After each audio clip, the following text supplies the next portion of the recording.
সহজ নয়। আল্লাহ আপনাকে জীবন দান করেছেন, একটু চিন্তা করে দেখুন, একটু নিজের বিবেককে একটু প্রশ্ন করবেন। আল্লাহ চাইলে তো আমাদেরকে একটা চোখ দিয়ে দুনিয়া পাঠাতে পারতেন। আল্লাহ চাইলে আমার নাকটা কাটা অবস্থা আমাকে দুনিয়া পাঠাতে পারত।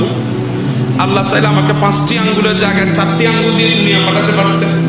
আল্লাহ চাইলে আমি সত্যি সুন্দর করে হাঁটছি, একটা পা আমাকে ল্যাংড়া করে দিতে পারতেন। আল্লাহ চাইলে আমার হাত একটা লুলা করে দিতে পারতেন। আল্লাহ চাইলে আমার 2টা চোখ বন্ধ করে দিতে পারতেন। আল্লাহ চাইলে আমার জুবানকে বন্ধ করে দিতে পারতেন, কিন্তু দেন নাই। সমস্ত কিছু দিয়ে আল্লাহ আমাদেরকে পাঠিয়েছেন। আমরা দুনিয়ার জমিনে এসেছি, এত সুন্দর বডি যিনি আমাদেরকে দিয়েছেন, এত সুন্দর নিয়ামত যিনি আমাদেরকে দিয়েছেন, এত সুন্দর করে যিনি আমাদেরকে চলাচ্ছেন, এত সুন্দর করে যিনি আমাদেরকে খাওয়াচ্ছেন পড়াচ্ছেন, সেই আল্লাহ যিনি আমাদের অভিভাবক, যিনি আমাদের মালিক, ওনার ইবাদত করা আমাদের পক্ষে কি সম্ভব নয়? দুনিয়ার একজন মালিকের গুণগান যদি আপনি না করেন, আপনার মালিক আপনাকে বোনাস দেওয়া বন্ধ করে দেবে। আপনার মালিক আপনার থেকে বেতন থেকে টাকা কেটে নেবে আপনি যদি পারিশ্রমিক ঠিকভাবে না দেন, আপনি যদি মালিকের কথা ঠিকভাবে না শুনেন, মালিকের প্রশংসা যদি না করেন। তো দুনিয়ার মালিক যদি আমার এত প্রিয় হবার পরেও সামান্য ভুল ত্রুটির কারণে আমার বেতন কেটে নিচ্ছে, আমার বোনাস কেটে নিচ্ছে, তাই খোদার কসম করে বলেন, আমরা হাঁটতে বসতে আল্লাহর নাফরমানির মধ্যে সবাই লিপ্ত আছে কম বেশি। আমিও আছি, আমি মোল্লা বলে আমি বাদ নয়, আমি 1 নম্বর, আমি 1 নম্বর। আপনি না জেনে আল্লাহর নাফরমানি করছেন, আমার মতো মোল্লা জেনে শুনে আল্লাহর নাফরমানি করছে। আমি 1 নম্বরের মধ্যে। আপনি তো জানেন না, আমি জানি আমি আল্লাহর নাফরমানির মধ্যে লিপ্ত। আপনি তো না জেনে লিপ্ত, আমি জেনে লিপ্ত।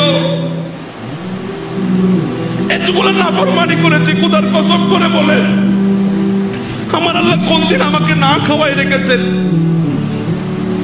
আমার আল্লাহ কোন দিনটা আমাদেরকে ভালো করে না চলাই রেখেছেন? কোন মুখটা নিয়ে আল্লাহর দরবারে যাব? কিভাবে আল্লাহর দরবারে দাঁড়াবো? দুনিয়ার মালিক একটু এদিক থেকে ওদিক বলে বেতন কেটে নে, চাকরি থেকে বের করে দে, বোনাস কেটে নে।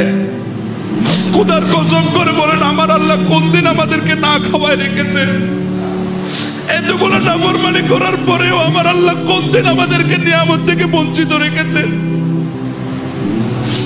সে আল্লাহর দরবারে আমরা কোন মুখ নিয়ে যাব?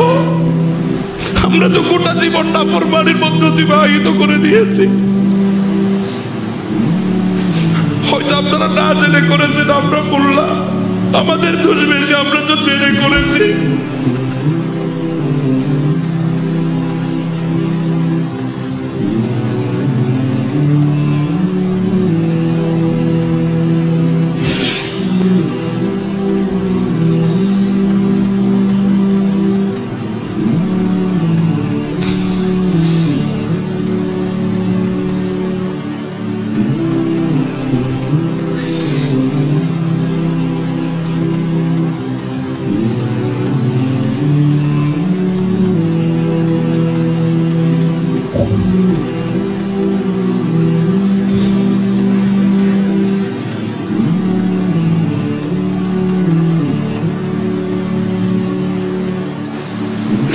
আমরা আজকে একবেলা খিদার জ্বালা সহ্য করতে পারি না।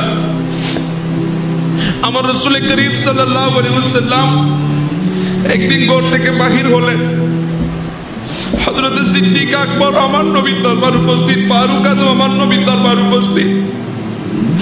সিদ্দিক আর ফারুককে দেখে আমার নবী বলছেন, হ্যাঁ সিদ্দিক আর ফারুক তোমরা আমার দরবারে কেন এসেছো? বলে হুজুর আজকে অনেকদিন না খেয়ে আছি, হুজুর অনেকদিন খিদার জ্বালা পেটের মধ্যে, হুজুর মনে করেছি আপনার দরবারে আসলে আপনার চেহারা দেখে খিদা নিবারণ হয়ে যাবে, সে নিয়ত দিয়ে এসেছি। আমার নবী চোখের পানি ছেড়ে দিয়ে বলছেন, আই ফারুক সিদ্দিক তোমরা যে কারণে ঘর থেকে বাহির হয়েছো খিদার জ্বালায়, আমি নবীও খিদার জ্বালায় ঘর থেকে বাহির হয়েছি। আমি নবীর ঘরে অনেকদিন আজকে চুলা জ্বলে না, আমি নবীও না খেয়ে আছি।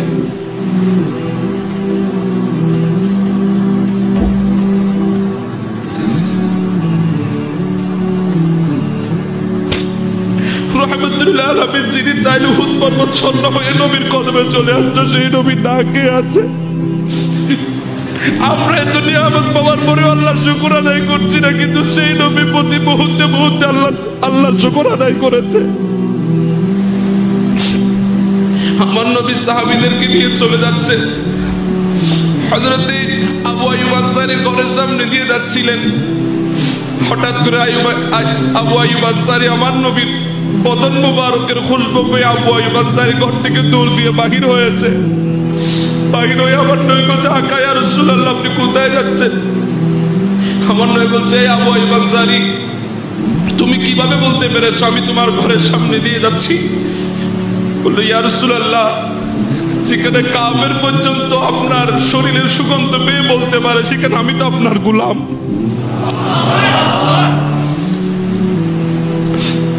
হুজুর, আপনি তো আমার বাড়ির সামনে দিয়ে যাচ্ছেন, হুজুর একটু দয়া করে আপনার কদম মুবারককে আমার ঘরে রাখবেন, আমি একটু আপনাকে মেহমান নামাজি করব। আমার নবী আবু বকর সিদ্দিক ফারুক হুজুরের চেহারার দিকে তাকালেন, তাকিয়ে বলছে, হ্যাঁ, তুমি যদি মেহমান বানাতে চাও অবশ্যই আমরা মেহমান হব। আমার নবী গেলেন আবু আইয়ুব আনসারীর ঘরে।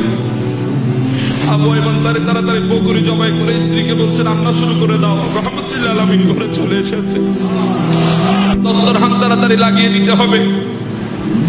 এদিকে আবু আইয়ুব আনসারী ভেতর থেকে বাহিরে আসলেন। আমার নবীকে বৈঠক যেখানে দেওয়া হয়েছে সেখানে দেখছেন আমার নবীর চেহারা শুকনো, ক্ষুধার্ত চেহারা আমার নবীর। আবু আইয়ুব আনসারী বুঝে গেলেন রহমতুল্লাহ আলামিন অনেকদিন খাই নাই। আবু আইয়ুব আনসারী দ্রুত গিয়ে কিছু খেজুর ছিলেন, খেজুর এনে আমার নবীর সামনে দিয়ে বলছেন, নবী এই খেজুরগুলা খান, খেজুর খেতে খেতে আমি দস্তরখান রেডি করে দিচ্ছি। কিছুক্ষণের মধ্যে দস্তরখান লেগে গেল। আমার নবীর সামনে যখন রুটি আনা হলো, যখন তরকারি আনা হলো, আমার নবী ওখান থেকে কিছু তরকারি আর রুটি নিয়ে একজন খাদেমকে দিয়ে বলছে, খাদেম, এগুলো আমার ঘরের মধ্যে নিয়ে যাও, আমার ফাতেমা অনেকদিন না খেয়ে আছে।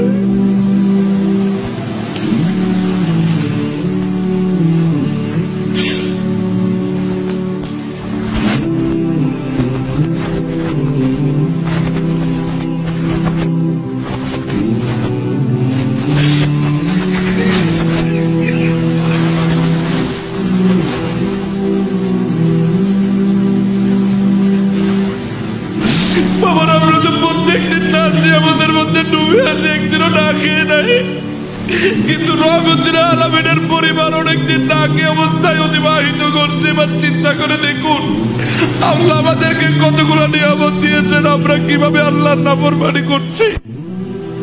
রহমতুল্লাহ আলামিন না খাওয়া অবস্থায় আল্লাহর দরবারের ইবাদত ছাড়ে নাই। আমার নবীর সাহাবীরা অনেকদিন খায় নাই, চুলার মধ্যে আগুন জ্বলে, এর বলেও আল্লাহর ইবাদত ছাড়ে নাই। কিন্তু আমরা খাওয়ার পরে আল্লাহর ইবাদত থেকে দূরে সরে যাচ্ছি।